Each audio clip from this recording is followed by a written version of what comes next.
I'm interested in achieving native-like fluency because I understand there are no more courses for me. Well, first of all, I already did all the possible tests. Second of all, I'm not interested in taking those tests again.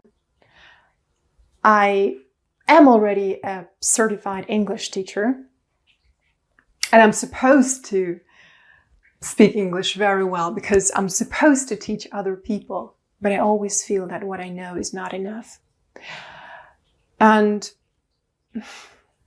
it just makes no sense to keep looking for somebody who will teach you, because the market is saturated with language schools that focus on students who are eternally at the same level, pre-intermediate, elementary, intermediate, and they're kind of stuck, in the cycle. They never move beyond the level that they already have. They take a language course, they gain some knowledge, they finish the course, they start living their life without the English course, and 3 or 4 months later, they realize that they have forgotten everything they learned. So they feel the urge or the need to come back, and they feel guilty for not retaining that knowledge. So they go back to the language schools and they take this course again, and they feel sick when they see present perfect again, and they have to do all the same exercises again, and it becomes a vicious cycle. And what about the students who are already upper intermediate level students, who are already advanced, but who want to continue developing and improving their communication skills? To me, it's really all about communication. I know a lot of people who have a C2 level certificate, but they are terrible communicators. I know a lot of English teachers, competent, professional, with so many years of experience, but again, I wouldn't want to learn from them. They're just not the best communicators. They don't have enough empathy. They don't practice empathy in the target language. I started my business when I realized that no one is looking out for those people who are already advanced, but they need more. Language schools are not interested in that. And I needed that in the first place. I needed a system that would work for me, a system that would allow me to move on my own. Whenever I learn a new skill, I will always go for an individual training program if that's available, because I want to learn with a coach. And I know that when I work with a coach, I can arrive at results a lot faster, because someone more competent, more experienced can be guiding me, can be giving me immediate feedback that I can immediately act upon, and I can use it to correct my own mistakes.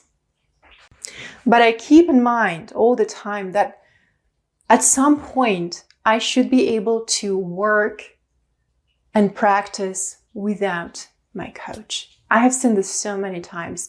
People work with a coach, and as soon as their coach gets sick, moves to another country, gets married, has kids, or just becomes more expensive, or their workload is becoming so full that they cannot continue working with that student, or they cannot take on new students, these people get demotivated and they don't really know what they should be doing with their life, with their time, with all the experience that they have acquired so far.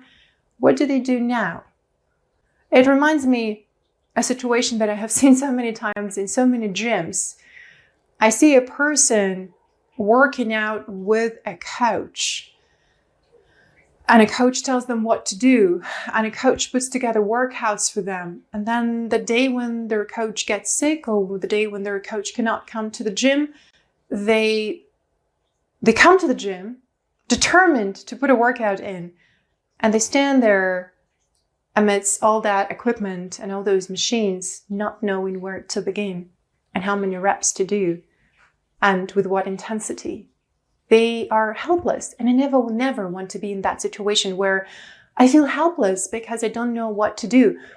To me, this is a very important indicator of growth, and it's a very important criteria when I learn a new skill. I work with a coach with an intention to not need a coach in the future. It doesn't mean that my relationship with my coach stops. No, We remain friends, usually, in most of the cases, but I am able to do this work myself. And that means to me that I have learned a skill.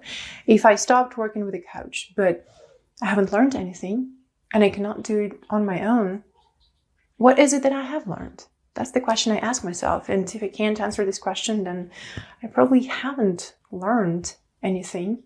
I was merely dependent on somebody else's schedule, on somebody else's routine, on somebody else's circumstances, on somebody else's competences, but I didn't learn how to integrate those skills into my life and how to make the best of them in my life, because that's my life. I only have one, and I am learning to improve the quality of my life.